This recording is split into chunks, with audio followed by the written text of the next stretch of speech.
Hello students. Today I'm going to talk about the research I did here as a grad student at CSUN. The title of my talk is Climate Growth Sensitivity of a California Endemic Tree, Pseudotsuga macrocarpa. So as many of you know, climate change is predicted to increase temperatures and reduce precipitation throughout most Mediterranean climate regions, and that includes California. And this shows projected July temperatures over the next 80 or so years. And what you can see is that certain areas are going to be more impacted than others, but basically all of California is going to be affected to some degree. As a result of climate change, it's predicted that 66% of California native plants will experience as much as an 80% reduction in their range. Many species will be forced to move up in latitude and up in elevation, basically seeking cooler refuge. And while that may be the likely outcome for many species that have long-range dispersal and a wide geographic range, many species with sort of narrow geographic ranges and limited distribution will be at the greatest risk for climate-induced extirpation or local extinction. And one such vulnerable species is Pseudotsuga macrocarpa. The common name is Bigcone Douglas Fir. As you can see, this is the cone here compared to the Douglas fir. Pseudotsuga macrocarpa are a long-lived species with individuals dated to over 600 years old. And in this case, this is the national champion, which means that it's the largest individual that's been measured within the species at 22.5 feet diameter at breast height, DBH. And so unlike its relative, Pseudotsuga manzesii, P. macrocarpa is found only in the geologically unique Transverse Mountain Ranges of Southern California. And so you can see here, these are all the observations from CalFlora over the last 100 or so years. So you can see this really narrow band of geographic distribution. However, it does have a wide elevational range from about 300 to about 2,500 meters elevation. And as you would imagine, as a Southern California endemic, the Pseudotsuga macrocarpa is actually one of the most fire-adapted conifers in the world. They occur typically on really steep slopes from about 30 to about 45 degrees. And these steep slopes help to slow the progression of wildfire. And following a fire, Pseudotsuga macrocarpa has the ability to resprout from epicormic branches. And so what you can see here is a mature individual that's experienced a crown fire, which meaning the fire reaches the upper reaches of the branches. But this little green are the epicormic buds that are resprouting along the branch and eventually revegetate the tree. Unfortunately, though, unlike other fire-adapted plant species in Southern California, the seeds and seedlings of Pseudotsuga macrocarpa are destroyed by fire, which puts basically the fate of the stand in the hands of these mature individuals. And so a shorter fire intervals, or basically meaning the increased fire frequency, is a severe threat to the future of Pseudotsuga macrocarpa populations. So as I mentioned before, that Pseudotsuga macrocarpa has a wide elevational range. And one of the things I find fascinating is the observable differences in morphology and stand structure that you see at both low and high elevations. So the high elevation populations typically are from about 1,400 meters to about 2,500 meters elevation. They can be found in both west and south facing aspect, which is generally more exposed, hot, and dry. And they also are found among live oak woodlands and mixed evergreen forests with trees like coulter pine, incense cedar, and white fir, as well as a couple different species of live oak as well. But one of the important things is that at these elevations, Pseudotsuga macrocarpa sort of enjoys a more continuous habitat and is blended in with other forest species and sort of more of a forest structure here. When you compare that with the low elevation populations, you can see a major difference. So at low elevations, typically from about 300 meters to about 1,400 meters elevation, at these elevations, Pseudotsuga macrocarpa is relegated to cool mesic microhabitats, meaning a little bit cooler and wetter than the surrounding environment. And these tend to be sort of shaded north-facing canyons. And unlike the high elevation where they're surrounded by other forest species, most of the time at low elevations, Pseudotsuga macrocarpa stands are surrounded by low-growing chaparral. And so again, one of the important comparisons is that where the high elevation species or high elevation populations are more continuous habitat. At low elevations, it's a much more patchy distribution, and the reason for that is because these shaded north-facing canyons are not necessarily widespread across the landscape, and so they can be sort of isolated from one another. And so in order to understand how the trees respond to the different climatic factors and environmental factors at the different elevations, we first need to understand a little bit about how trees grow.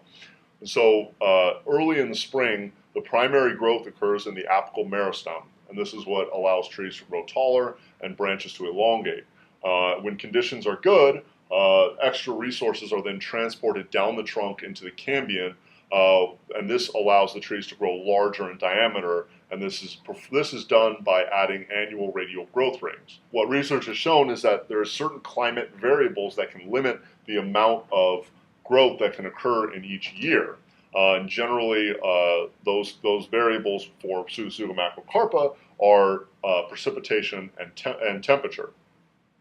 And what also research has shown is that certain individuals and certain populations can be more sensitive to these climate variables, and that is referred to as climate growth sensitivity. And so what you can see here is in the center, this is the pith, this is the year 1 or your first year of growth. The lighter color cells are the early wood, which is the rapid growth that occurs in early spring when conditions are good. And the darker cells towards the edge of this black line are what's called late wood, and this is the sort of winding down of the growing season, and this is towards the end when temperatures are starting to increase and precipitation is becoming more limited and variable. And then it finally ends in this dark line, which is basically where the tree grows dormant for that year. So there's a couple of different ways that we can measure this climate growth sensitivity, and in this case, Herrero et al. In 2013 was looking at a species called Pinus nigra, which is in the Mediterranean basin of Spain, which has very similar sort of climate variables or sort of climate to Southern California. And what they were looking at was how the interannual growth variability compared to what was happening with the changes in the climate. So interannual growth variability basically means how much difference each growth from one year to the next is, right? And so what you can see here on this graph, on the y-axis is MSX, which represents the mean sensitivity or interannual growth variability. And on the x-axis for both graphs is time, so from 1936 to about 2007. And so what they also looked at was different elevations and how that plays a role. So what I want you to sort of pay attention to here is this top line here. This is the Pinus nigra at low elevations. And so you can see this increase in sensitivity that corresponds sort of at the same time that we see an increasing in temperature and a reduction in precipitation. So temperature on the right, precipitation on the left, and so this is right here is the precipitation and the temperature. So you can see they kind of lined up, which is sort of interesting that the sensitivity is sort of following suit with what's happening with the climate. Another way to look at the climate growth sensitivity is using what's called a wet-dry growth response ratio. So in this study that was done by Bigcone et al. In 2011, what they did was they were looking at another pine species in northern Mexico. And so what they did was they took the average growth for the 6 wettest years and they divided it by the average growth for the 6 driest years. And so what they get is a ratio. And so any ratio over 1 means that dry conditions or drought have a negative impact on the annual radial growth for those populations. So this is what's used as a proxy for drought sensitivity, in some ways basically like climate growth sensitivity. And so what you can see here is that they looked at different elevations, so high, middle, and low. And again, what you see is that at low elevations, the populations were much more sensitive to drought. So what I predicted was that at low elevations, I would see the highest degree of climate growth sensitivity at low elevations. In addition, I also expected to see a reduced annual radial growth in response to rising temperatures and reduction in precipitation at low elevations as well. In addition, I also expected to see this interannual growth variability higher at lower elevations. And so as a result of all 3 of these, I also predicted that the trees at lower elevations would have smaller diameter at breast height, or DBH. So in order to address these questions, I use what's called dendrochronology, which translates to tree time. It's basically the use of tree rings to date events and observe environmental and climatic trends. And so this science is applied to a lot of other disciplines, such as climatology, ecology, and archaeology. And in this case of this study, I used dendrochronology to address an ecological question. So for my study, all of my sites were in Los Padres National Forest. This is an area just east of Ojai, California. So I picked 3 sites at different elevations, 1,000 meter, 1,100 meter, and 1,400 meters. One of the things that I was sort of important when I was selecting my field sites was that I wanted them to be close in proximity, but also have similar sort of characteristics, and that is slope, aspect, both all north facing, as well as similar surrounding vegetation. And so what I was trying to do was isolate the elevation as the variable I wanted to study.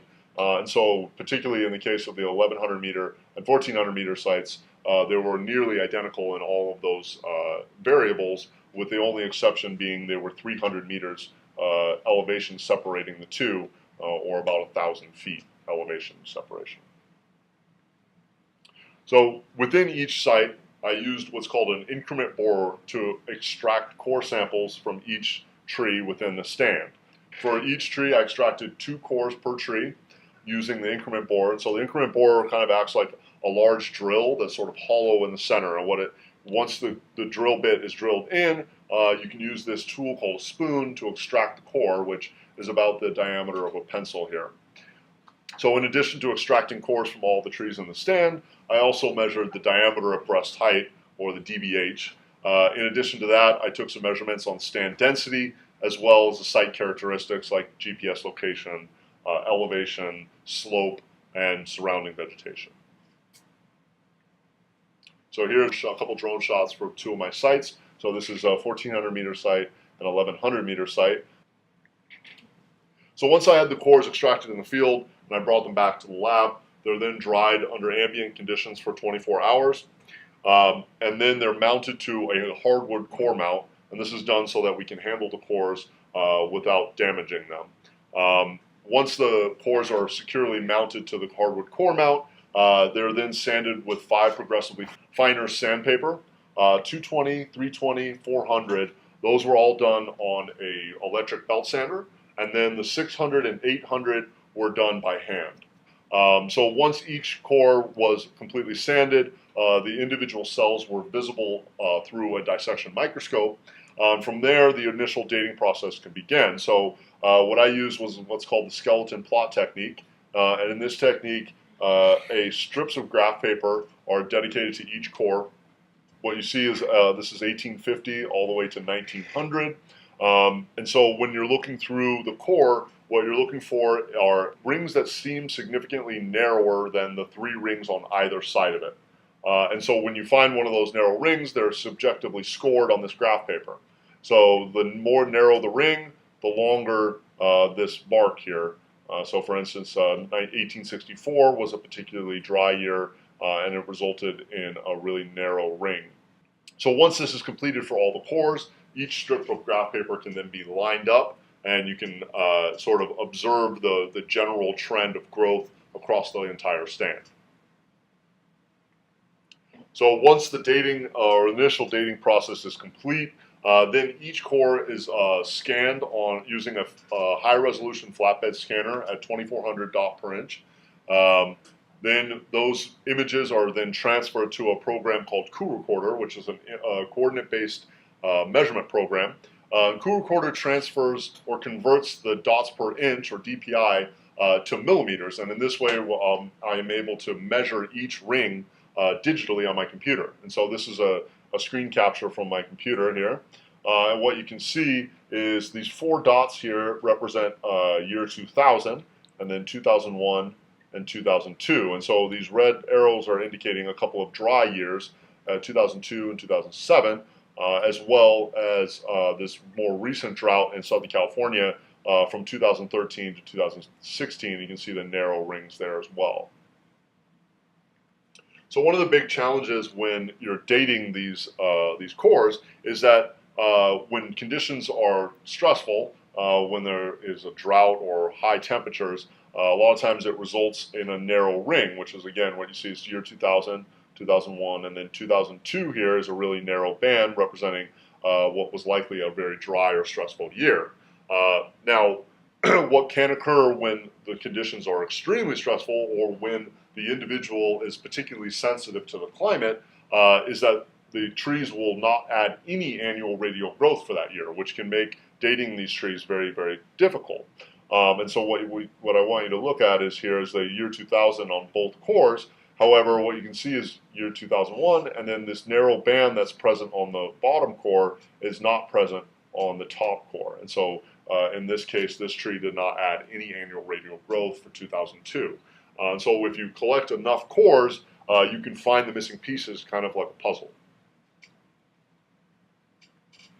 So this is kind of an overview of my results. And so there's a couple columns I want to kind of point out. So first off, the series intercorrelation, what this represents is how well each core was correlated with the rest of the cores within the stand. And so generally, 0.4 is kind of the minimal threshold for this kind of research. And what you can see is a couple of the sites were almost twice that minimum threshold. So what this means is that the dating was extremely accurate for all three sites. So the next column, what you see is mean sensitivity. This was this interannual growth variability I mentioned earlier in the Herrero et al. Paper. And so what you can see is both the 1100 and the 1000 meter site have a higher mean sensitivity than the 1400 meter site. And then, of course, what I mentioned earlier, when the conditions are really stressful and the trees don't add any annual radial growth that year, that's recorded as a missing ring or a 0. And so what I did was I looked at the percent of missing rings in each site, and what I found was that the 1,000 meter site and the 1,100 meter site had nearly 5 times the amount of missing rings as a percentage of the total rings counted.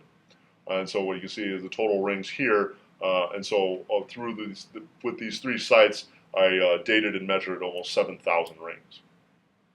So some of my results here, one of the earliest results I had was that I found that the 1,400 meter site had a significantly higher diameter at breast height. So on the y-axis here is centimeters for dBH, and then my two sites here, 1,400 meter site and 1,100 meter site, the little letters here indicating statistical significance. And so what you see is the 1,400 meter site was significantly larger in diameter on average than the 1,100 meter site. And so next what you can see is this is the growth chronology. So as you add material to an ever-growing cylinder, such as the trunk of a tree, the same amount of wood creates an ever-growing thinner and thinner ring. And so to remove that age-related growth trend, we standardize these growth chronologies. And so instead of, on the y-axis, instead of having millimeter measurements, we replace that with a growth index. And so in this way, we can actually see the true trend of the growth chronology here. And so we have a 1,000, 1,100 meter site and 1,400 meters. And so this is all from 1870 to 2015. And so one of the things I wanted to point out is that you can see in the 1,000 meter and 1,100 meter site that the peaks and valleys of the variability are much more extreme compared to the 1,400 meter site. And at 1,400 meter site, you can see that it's a little bit more complacent growth trend or a more consistent growth trend. And so another way to visualize that is in a bar graph. So this is the interannual growth variability, or otherwise known as mean sensitivity, so the average sensitivity on the y-axis. And so again, what you see is that the 1,000 and 1,100 meter sites were not significantly different from one another, but they were both significantly more sensitive than the 1,400 meter site, indicated by the letters showing statistical significance. So next, once I had the growth chronology set up, what I wanted to do was compare it to the local climate data. So I pulled climate data from the local weather station in Ojai, California, about 8 kilometers from the field sites. What you can see is on this right side, you can see the mean temperature and then precipitation. So the temperature in orange and precipitation in blue, and this is from 1901 to 2011 here. And so what we can see is that the temperature is on a steady rise over the last 110 years, while precipitation is on a slight decline, one thing you can see is that the variability is increasing over the last 50 or so years. Next, what I looked at was another climate analysis, and this is a tool called Palmer Drought Severity Index. And so this is a way to measure the severity of droughts, as the name implies. What it uses is both the temperature and precipitation, as well as some geologic and environmental factors for that region. And so what we see is on the y-axis, this is average PDSI, and the way PDSI is measured is from -8 to +8. And so at -8 is drier years or more severe drought, and all the way up to 8 would be a really wet year or not a drought year. And so what you can see is from 1905 to 2015, there's this sort of steady trend of droughts becoming not only more frequent, but also more severe. So once I had all that climate data, then I correlated it with my growth chronologies for each site. And so when we're looking at this graph, what we see is these months represent the climate data for each month. And on the y-axis, we have correlation coefficients. So to kind of summarize some of this graph is what we see is that when there's increased precipitation, we see increased growth or increased annual radial growth in all three populations. So what this analysis looks like is what we can do is we can actually see which months have a strongest indicator for the growth of Pseudotsuga macrocarpa. And so what you'll notice is there's actually an 18-month window here. And so these 6 months prior indicate the 6 months prior to the growing year. So what we'll point out here is that December, for instance, so a wetter than average December leads to more positive growth for Pseudotsuga macrocarpa at all three sites. But one of the things that stands out is very clear is that the precipitation in May is a really important factor for the growth of all three sites. So next I looked at how it correlates with the temperature. And so in temperature I didn't see as strong a correlation. However, what we can see is that increased temperatures result in reduced growth. And in this case we get negative correlations, particularly in April here for all three sites. So what this means is that when April temperatures are above average, it has a negative impact for the growth of that year. And lastly, I did this correlation with Palmer Drought Severity Index. And as you can imagine, since Palmer Drought Severity Index includes not only temperature but precipitation as well, it proved to be the strongest indicator for growth. And so it correlated well almost across the board for all three sites, but particularly from about April to August. So when we have a wetter period, it bodes well for the annual radial growth for Pseudotsuga macrocarpa. So since the Palmer Drought Severity Index was such a great indicator for growth for Pseudotsuga macrocarpa, what I did was I used that as a tool to measure and create this wet-dry growth response ratio. So again, what I did here was similar to what Bickford et al. Did with the pine species growing in northern Mexico, and I averaged the growth for the 6 wettest years divided by the average growth for the 6 driest years for these two sites. And what I found was that my 1100 meter site was significantly more sensitive to the drought compared to the 1400 meter site, and that's indicated again by these little letters indicating statistical significance. So to summarize these results, what I found was that the low elevation sites were more sensitive to drought, had a higher percentage of missing rings, indicating that there was more stressful years that caused the trees to not add any annual radial growth for a certain year. In addition, I found a greater mean sensitivity or higher interannual growth variability. I found that the trees were smaller on average in diameter compared to the higher elevation site. So what does all this mean? Well, I believe that the drought sensitivity that's observed at the lower elevations will cause a steady decline in annual radial growth.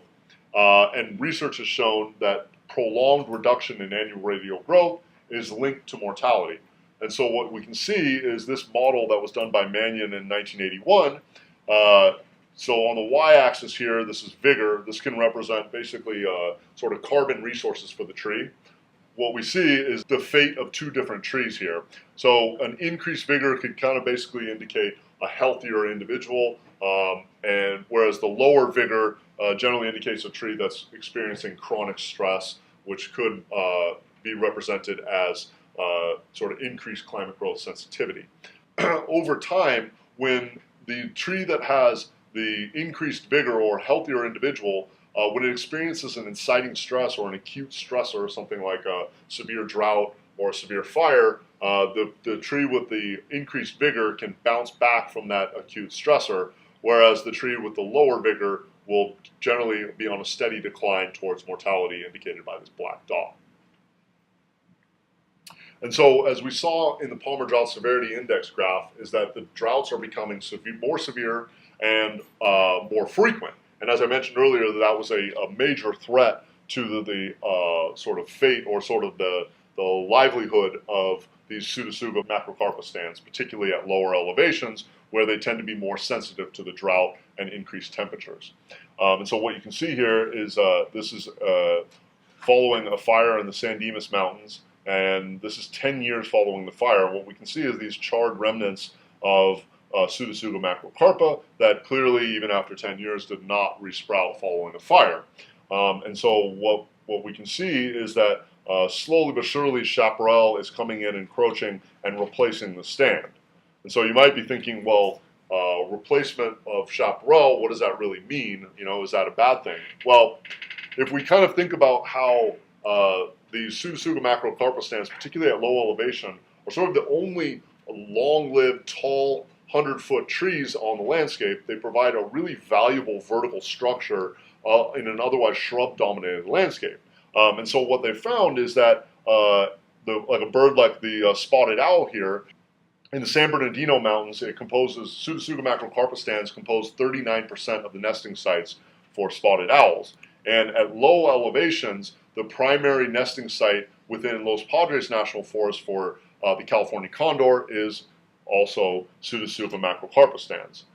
So in addition to nesting sites, what Pseudotsuga also provides is, as the name implies, macrocarpa, and we saw that the larger cone, larger seeds, so they provide a valuable food resource. And so these are just a few of the animals that have been known to utilize this resource. So this is a chipmunk, Clark's nutcracker, and Pacific K-rat. All of them have been known to utilize the large seeds of Pseudotsuga macrocarpa as a food resource.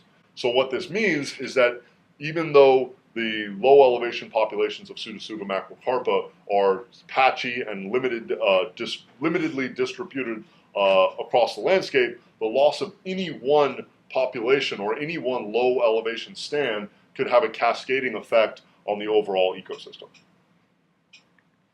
And that's all I have to say about that.